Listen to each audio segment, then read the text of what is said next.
റോഡിലെ ഗതാഗതക്കുരുക്ക് പരിഹരിക്കാൻ ശ്രമിക്കവേ ലോറി ഇടിച്ച് മരണപ്പെട്ട സ്വകാര്യ ബസ് കണ്ടക്ടർ ജംഷീറിന്റെ കുടുംബത്തിനായി മലപ്പുറം ജില്ലയിലെ 333ഓളം ബസ്സുകൾ കഴിഞ്ഞ ദിവസം കാരുണ്യ സർവീസ് നടത്തി സമാഹരിച്ചത് 81 ലക്ഷത്തിലധികം രൂപ. ലിബർട്ടി ബസ്സിലെ കണ്ടക്ടറായിരുന്ന ജംഷീർ നെല്ലിപ്പറമ്പിൽ ഡിസംബർ 28-ന് ലോറി ഇടിച്ചാണ് മരണപ്പെട്ടത്. ബസ്സിൽ നിന്നിറങ്ങി റോഡിലെ ഗതാഗതം നിയന്ത്രിക്കാൻ ശ്രമിക്കുന്നതിനിടയിലായിരുന്നു അപകടം. ഭാര്യയും 2 മക്കളും അടങ്ങുന്ന കുടുംബത്തിന് സുരക്ഷിത വീടൊരുക്കുക എന്ന സ്വപ്നം ബാക്കിയാക്കിയാണ് ജംഷീർ ജീവിതത്തോട് വിട പറഞ്ഞത്.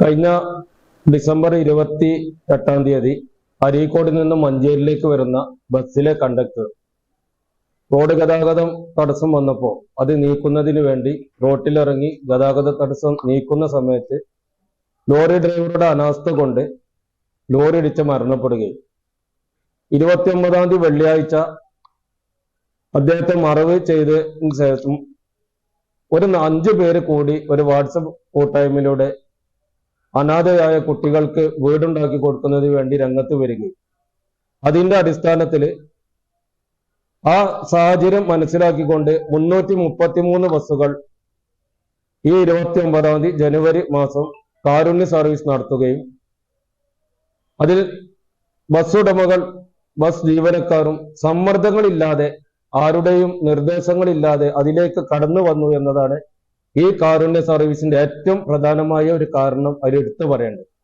അതിനൊപ്പം ജംഷീർ താമസിച്ചിരുന്ന ആനക്കയം മുട്ടിപ്പാല നിവാസികളും അവിടുത്തെ യുവജന സമൂഹവും ഇതിന് വലിയൊരു പിന്തുണയായി വരികയും സോഷ്യൽ മീഡിയയും വിദേശത്തെ നമ്മുടെ പ്രവാസികളും മറ്റു കാരുണ്യ മനസ്സുള്ള ആയിരക്കണക്കിന് ആളുകൾ ഇതിന്റെ പ്രചരണം ഏറ്റെടുത്ത് ഈ ബസ്സുകൾ സർവീസ് നടത്തി അതിൽ കമ്മിറ്റിക്ക് വളരെ അഭിമാനകരമായ ഒരു ഫണ്ട് ശേഖരണം ലഭിച്ചിട്ടുണ്ട്.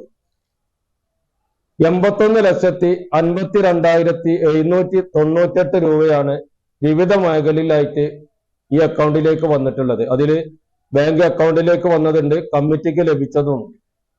ബസ് സർവീസ് നടത്തിക്കൊണ്ടും പിന്നെ 18 ഓട്ടോകൾ അവരുടെ കാരുണ്യ സർവീസ് നടത്തി നാട്ടുകാർ വിവിധ ബസ് സ്റ്റാൻഡുകളും പെട്രോളും കേന്ദ്രീകരിച്ചും ഫണ്ട് ശേഖരണം നടത്തി. ഈ ടോട്ടൽ സംഖ്യയാണ് ഇപ്പൊ നമ്മളിവിടെ പറഞ്ഞത്. അപ്പൊ ഇതിലേറ്റവും അഭിമാനത്തോടു കൂടി എല്ലാവരോടും പറയാനുള്ളത്, നിങ്ങൾ പൊതുസമൂഹം ഈ കമ്മിറ്റിക്കും ഈ എത്തിയമായ 2 കുട്ടികൾക്കും നൽകിയ ഈ പിന്തുണയ്ക്ക് കമ്മിറ്റി നന്ദി പറയാണ്. കാരണം എത്ര നന്ദി പറഞ്ഞാലും തീരാത്ത ഒരു വലിയൊരു സഹായമാണ് നമുക്ക് ലഭിച്ചിട്ടുള്ളത്.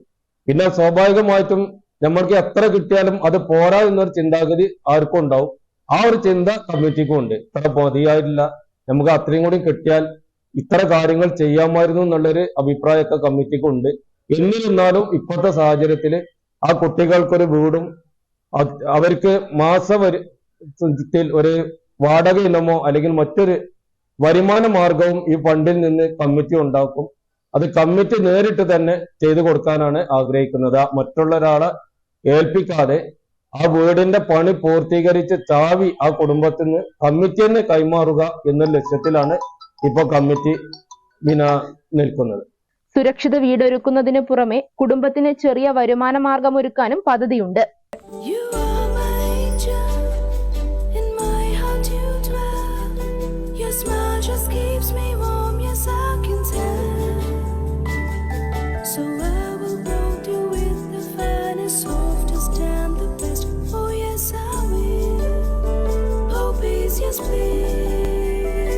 Poppies, the way we love, the way we care.